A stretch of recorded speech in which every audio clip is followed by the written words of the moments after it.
Fancy Rugby 411. As always, I'm your host. My name is Joshua Shibata. And always, thank you very much for checking out our podcast and my YouTube channel. With me today, I have an amazing guest. I've been trying to get him around. Unfortunately and fortunately, an injury kind of allowed his schedule to open up a little bit.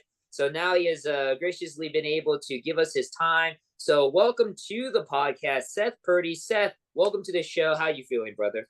Yeah, it's awesome to be here. Thank you so much for having me. Yeah, I'm doing good. Great. So, real quick, going into things, unfortunately, Seth, you suffered an injury during the game with NOLA when you Mhm. guys were in NOLA, literally a couple minutes into the game. Yeah, big impact. Yeah, why don't you talk us through the injury real quick, and then let's talk about your rehab. Yeah, so I have a grade 3 AC separation. Mm. Basically just kind of went into contact and kind of got tipped and landed on my shoulder, and then all the weight of the person tackling me came into me as well. And then I just kind of felt a pop. Oh, And it's funny because it didn't hurt or anything. It just kind of felt unnatural. And Ben Houston, who was above me, I kept being like, "Oh, my collarbone, my collarbone," because I thought I broke my collarbone. But oh, it just felt weird and kind of felt numb throughout my arm. And then just kind of got the trainers check it out, and then they took me out. And then my recovery is kind of, I'm just waiting time to do its trick, really, and waiting for the collarbone to come back down close towards my shoulder, and for the joint itself to heal. So yeah, no surgery or anything needed. So oh, that's great. that's always awesome. But it can be frustrating when you just kind of have to wait for time to do its thing. So. Right. So that means just so what are you doing now more with your time? Because I'm assuming you haven't been able to get onto the pitch, or you haven't been cleared to really do anything, or have you been able to do anything with your Yeah, voice? it's a bit of a progression. Like, I mean, my first week, I'd say, very limited upper body. I had slight range to move my arm around and everything. I can now, Okay. but it was for the most part kind of off feet conditioning on the bike and stuff, and then a lot of leg work and stuff. So I made sure I could do what I could do.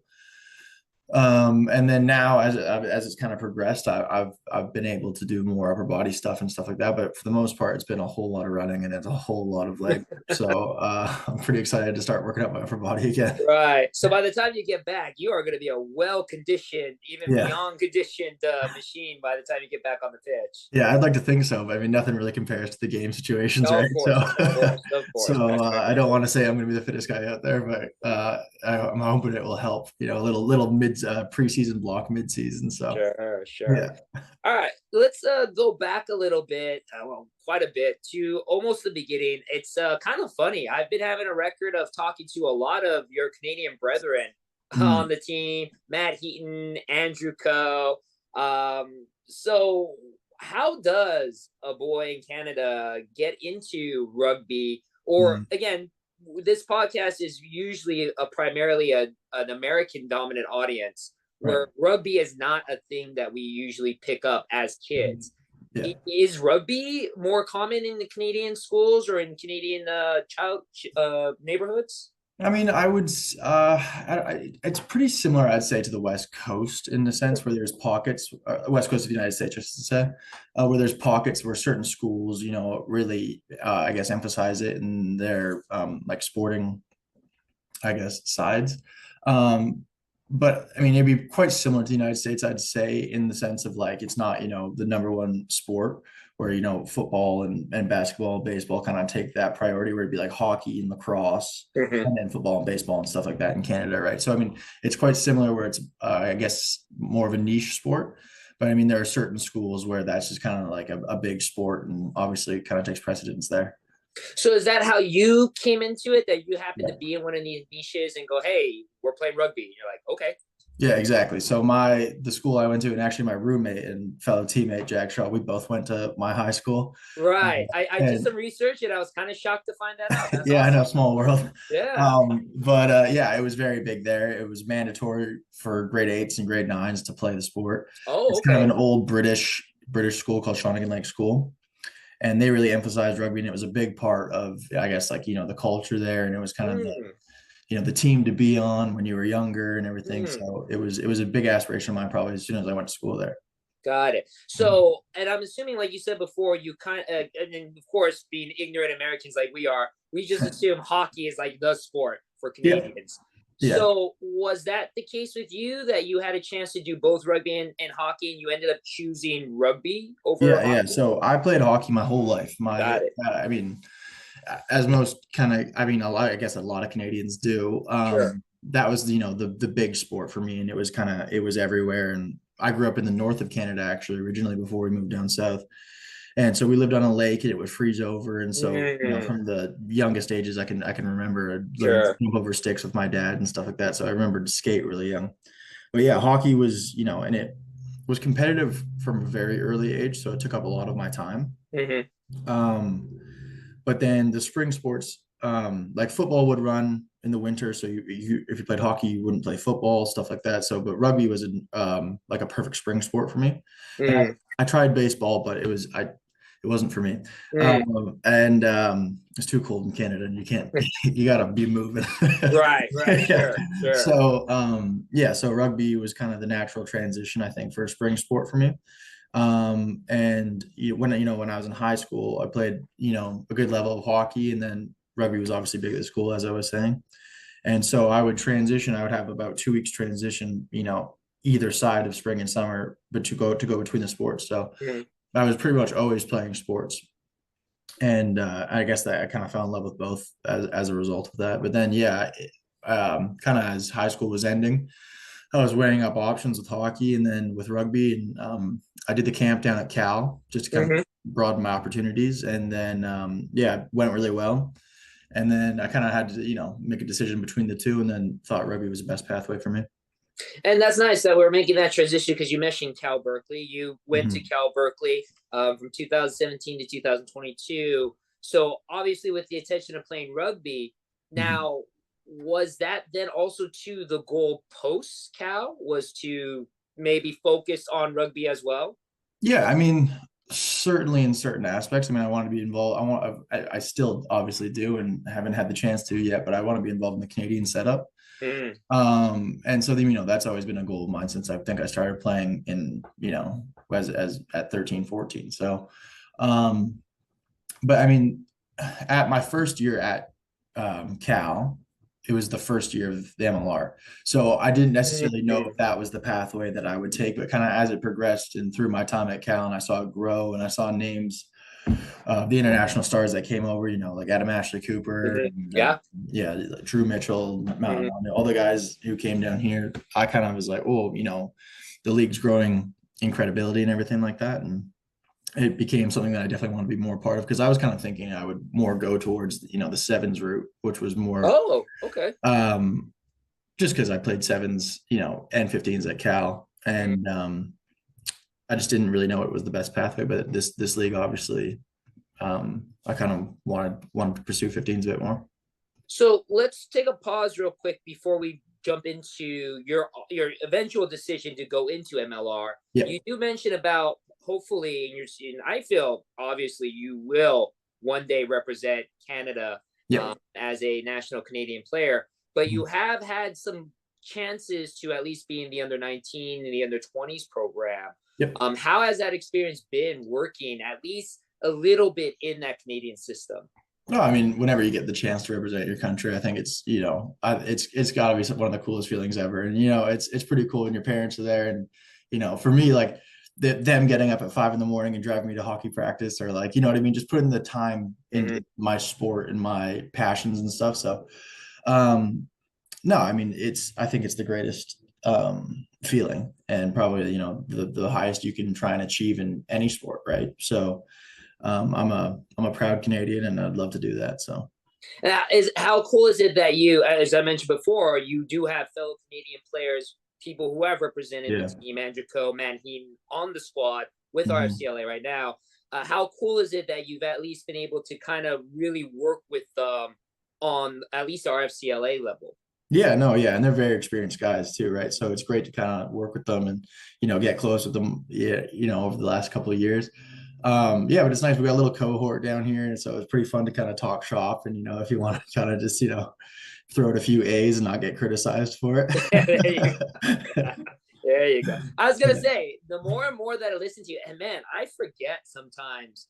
I don't know if that's an ignorant thing that you are Canadian, but Mm, there is no, or the yeah, stereotypical yeah. what we think. Mhm, Like you yeah. haven't said one since, so I mean, Yeah, I've been down here 7 years, so my parents God, there you they go. make fun of me for losing my accent too. Oh, going back home and everything. Yeah, Sure, sure. yeah, Now let's talk about going into, because you mentioned Major League Rugby started around the same time you got into Cal. yeah. Started growing, was kind of a thing, and then I believe the 2020 version was the very first collegiate draft. So you're still in college at that point. Yeah. Now that you start to hear, oh wait, now we're doing a draft, now it's like an actual thing. Mhm. Was that starting to now pique your interest and possibly that is the future you're gonna go? I think it's certainly exciting. I mean, yeah, I didn't really necessarily know how I was going to go with the process of talking to teams and where I would end up and, which city I liked more. And the draft kind of took that out of it. Obviously, I think you talk to teams or you kind of, send your stuff around more to places you wanted to go to and stuff. No, but it was certainly exciting. Yeah, I don't know if it necessarily opened up like my idea to come to the league. I think I had already established I wanted to come before, Okay.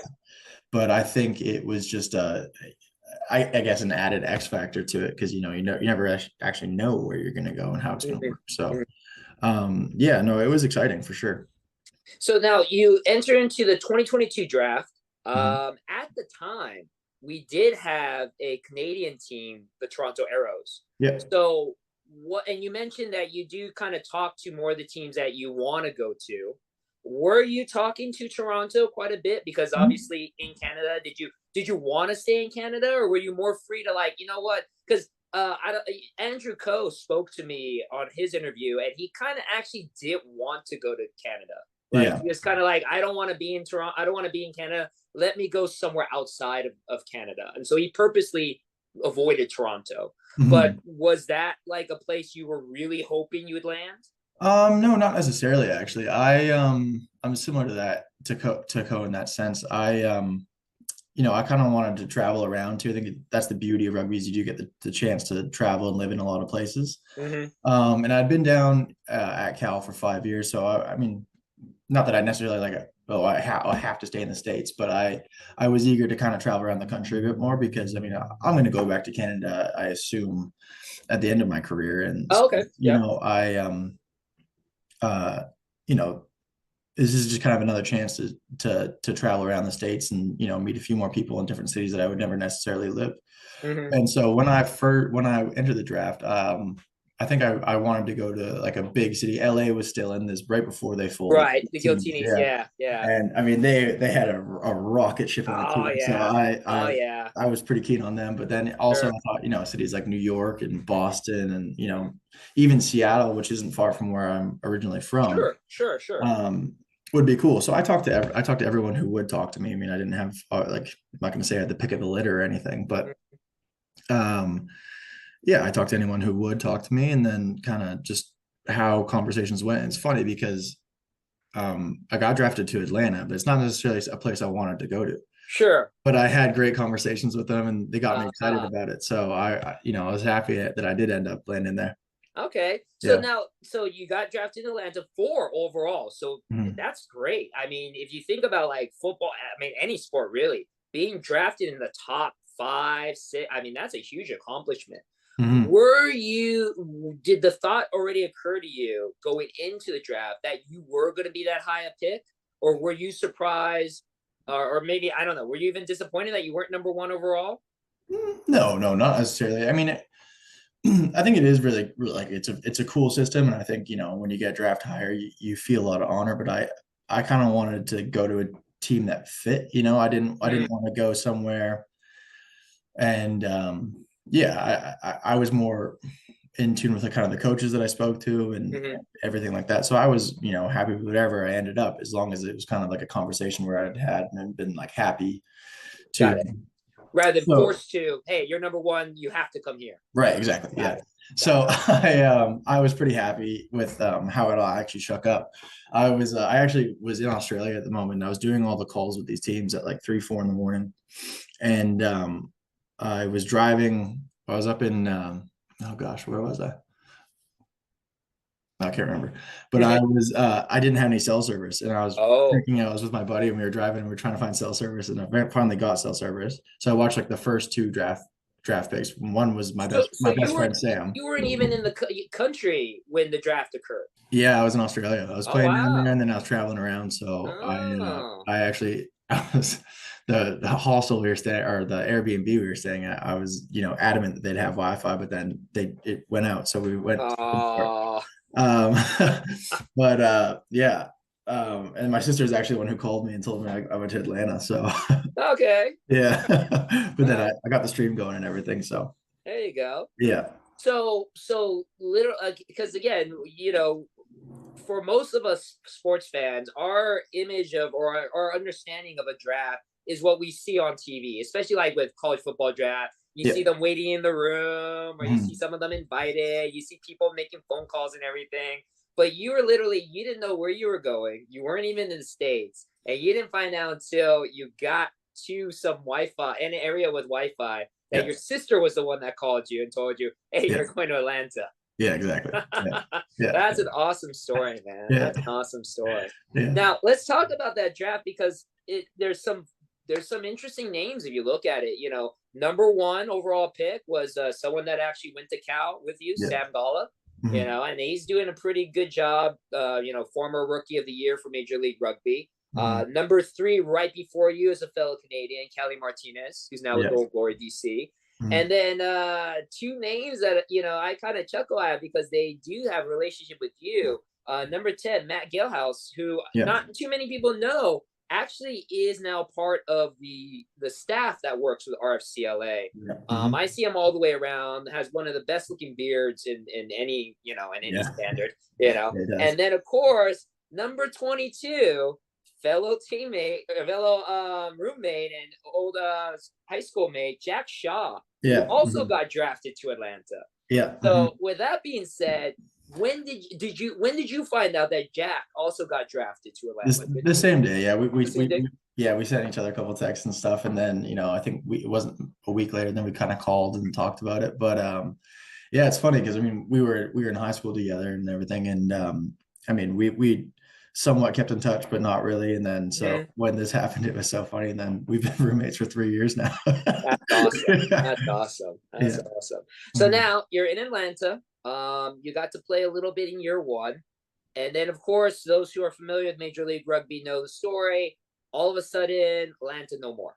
Yeah. So I always ask this question to those of you who were part of Atlanta that then made the transition of the RFCLA. Mhm. When did you find out that Atlanta was not a thing anymore? And when did you find out that, hey, don't worry about it, we're going to LA? Yeah, yeah. So we originally found out there was kind of a meeting sent out that the club was being sold. Mm-hmm. And then I can't remember the exact process, but it was, I think all the guys were kind of talking, and there were some guys who were in Atlanta and then the rest of us who were out. So there were some guys on the ground who knew more details and stuff, but didn't know all the details. So it was a very funny, like, game of telephone where everyone was like, oh, like, are we going to Detroit? Blah, blah, blah. Or you know what I mean? So, Mm-hmm. but then as soon as I found out it was Los Angeles, I was ecstatic. So I couldn't have been happier. Sure. Not that I didn't like Atlanta, but Right. yeah, I like California. So, um, yeah, so I was extremely excited, but it was definitely a stressful month or so when, we finished the season and, about 3 weeks out of it, I'd say, and then kind of get it like a team call everyone has to be on that the club's being moved. So, and I was young, so I didn't really know any of the underlying problems in Atlanta at the time. So, Uh, so you didn't know, not to interrupt you. So you yeah. didn't know, or was there any? It sounds to me like there was no signs that, or at Well, least nothing visible to you, or yeah, was yeah, there? I'm sure there was. I kind of had, Okay, I guess I was just trying to get in the team and stuff, and I was trying got to, it. learn, yeah, just trying to get used to being a But professional and but stuff. but So, the announcement was a shock. I'm assuming, like overall, was yeah, like well, oh what? to me, Yeah, to you. for sure, Gotcha. yeah, yeah. Okay. I mean, I understand that our previous owner, Mr. Calloway, I believe his name was. I wasn't there originally, so Mhm. I know he passed away during COVID, and I think, Right, right, right. yeah, That's right. That's right. and That's so I right. Yeah. believe that the club was looking like kind of taking Sell. serious. Yeah, Yeah, yeah, exactly. you're So, right. Now that you mention that, I mhm. remember now. Yes, Yeah. correct. Yeah. So yeah, I didn't know the kind of the details of that, and Mhm. I was young in the team. I didn't really know if it was my place to ask or anything. So I Sure, just kind of found out when I found out. sure, sure. Mhm. So before we make that transition to LA, that 1 year in Atlanta, this is now transitioning from collegiate Cal Yeah. to now the pro, Mhm. and you know you're playing against international level talent now. Mhm. How big, or was it a big transition to go from college to pro? Yeah, I mean, I would say it's different for everyone, obviously. I think for Right. me, it was a big transition. I think it was definitely like a shift in attitude, I'd say. I think Mm, I think I was used to kind of being one of like, yeah, a big force in a team and everything like that, and kind of being, sorry, I'm just trying to think of a way to word this.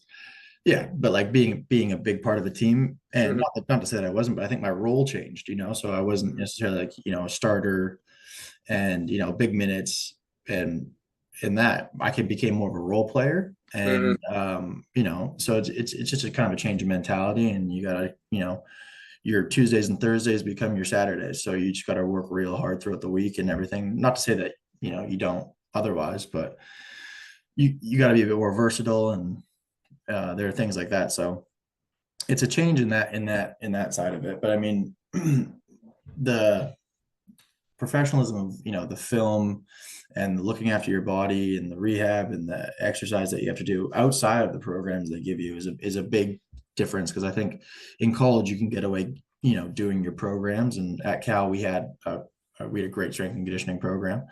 But I think what makes how you get ahead at this level is, doing the extras outside of it. So mhm. I think it's just a kind of a change in that sense. Got it. Got it. So now let's talk about the move to LA. Again, Yeah. now you technically coming back to California when you were in Cal to Atlanta, now back to LA. Mhm. I've spoken to many of your teammates and coaches about year one for RFCLA, which was the word that we've been kind of summing up for year one was disappointing and frustrating. Actually, two words: disappointing and Yeah. frustrating for year one. What Yeah. was your mindset or assessment of year one now that we look back at it? Yeah. I mean, it's funny, looking back at it, it was the pieces didn't necessarily come together until we were all there, in terms of, Mhm. the logistics and the organization of, where we trained and how we trained and stuff. So we kind of learned as we went last year, and I think it kind of reflected in our play. Like, I think we dropped the first 3 games last year, and Mm. um I don't know, what the size difference of our squad last year to this year is and stuff, but we were heavily affected by injuries last year, kind of Yeah, in the middle stretch that we're in right yeah, yeah. now. And yeah, I mean, it's hard, right? Like we're kind of thrown together and learn to play with each other and everything like that. So it was a lot. I think a lot of learnings were taken away from it. That's for sure, and I think that's Mhm. kind of being reflected right now. Yeah, I think on the business side and on the, the playing side. So um, yeah, no, it's been a kind of a whirlwind 2 years, but it's been exciting to be a part of it. So sure, sure. Yeah, now let's talk about year two, because like you said, it's definitely seems like it's a big shift yeah. in philosophy. Obviously, new players, new Mhm. coaching staff. Yeah. It definitely seems like not necessarily a new attitude, in my opinion, because it seems like the same attitude is still there. Just try to be as explosive and win as much as possible. Yeah. But what do you feel is the difference between year one and now what looks to be, I mean, hey, knock on wood, we're on a 4 game winning streak, Yeah. and Yeah. things are looking pretty good Mhm. comparatively to where we were year one at this time. So, Yeah. what is the mind shift, or how do you think things have changed from year one to year two? Um, yeah.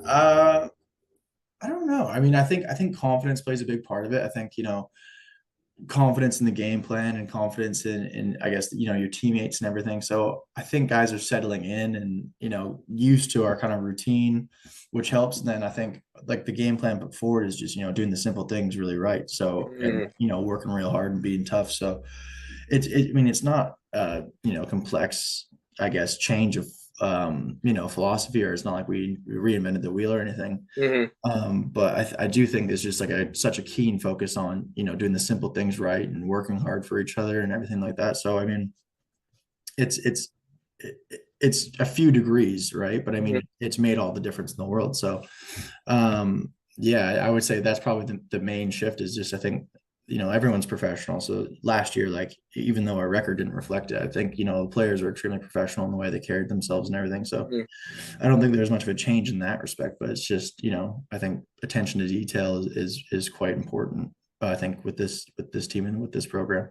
There you go. Yeah. Now, I mentioned before, we have a lot of new, exciting younger players that have joined the team. Mhm. For RFCLA fans and kind of on the edge fans that are just getting into the team, getting excited with all the winning going on in LA. Mhm. Let us know what players have caught your eye that are new, even players from year one that are still around for year two. Any players that have really caught your eye Mhm. since season two has started? Yeah, I mean, I think it'd be hard to go past the man child and Ed Timpson. Yeah, He is, yeah, he's been yeah, good. yeah, he's crazy good. Yeah, he's just a bit of a bowling ball, isn't he? Hmm. Yeah, I think he's obviously been playing unreal. He's a tough guy. I'm trying to think. Yeah, I mean, there's so many guys, right? I mean, you got, well, you said younger, so I'm not going to say Christian and Gonzo, but I Yeah, but mean, they've been definitely great additions to the team, right? I mean, yeah. I mean, and Gonzalo's been scoring tries, Billy's Christian is been playing clutch. lights out, and Yeah.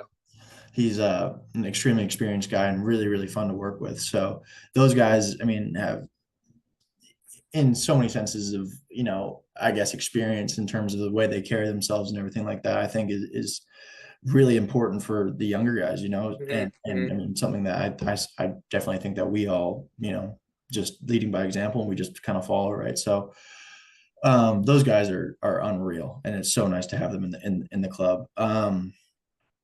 Yeah, but I mean, some of the younger guys, I'm trying to think here. I mean, Timo is unreal, and then, Hmm. Ben Houston, Nick Chan, Oh, Jay, I those love Ben guys. Houston. I love Yeah, Ben Houston. He's been yeah, so impressive, the number he's a eight. warrior. We call him the uncooked sausage. The uncooked sausage. I'm gonna have to um, ask him where that came from. yeah, So, I know. Yeah. So no, it's just been, some great additions to the team, and yeah, I'm excited to keep working with them.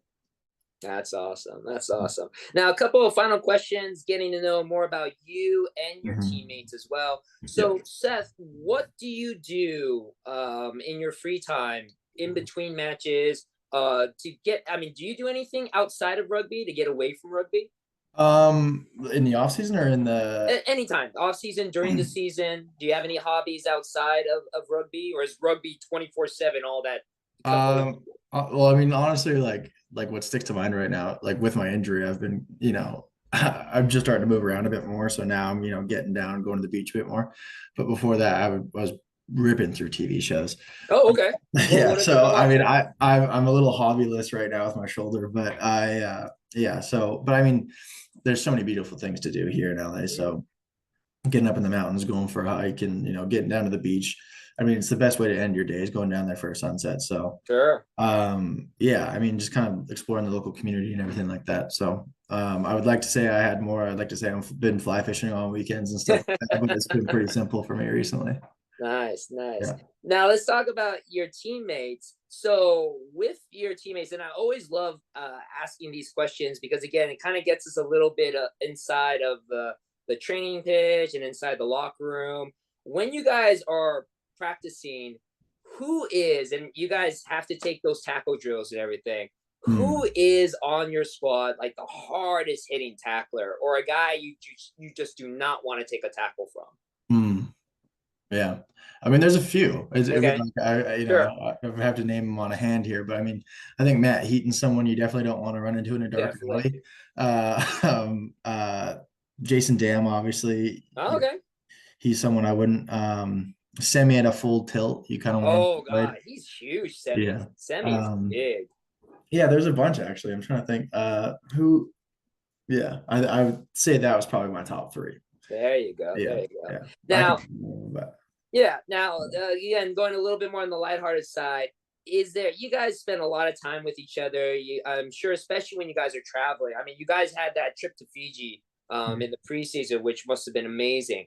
Is there anybody on the team that you have kind of gravitated towards as kind of your travel buddy, or that you don't mind going out and saying, "Hey, let's go explore"? Is there anybody on the team that's kind of that guy that's always going to be by your side when you guys go exploring anywhere?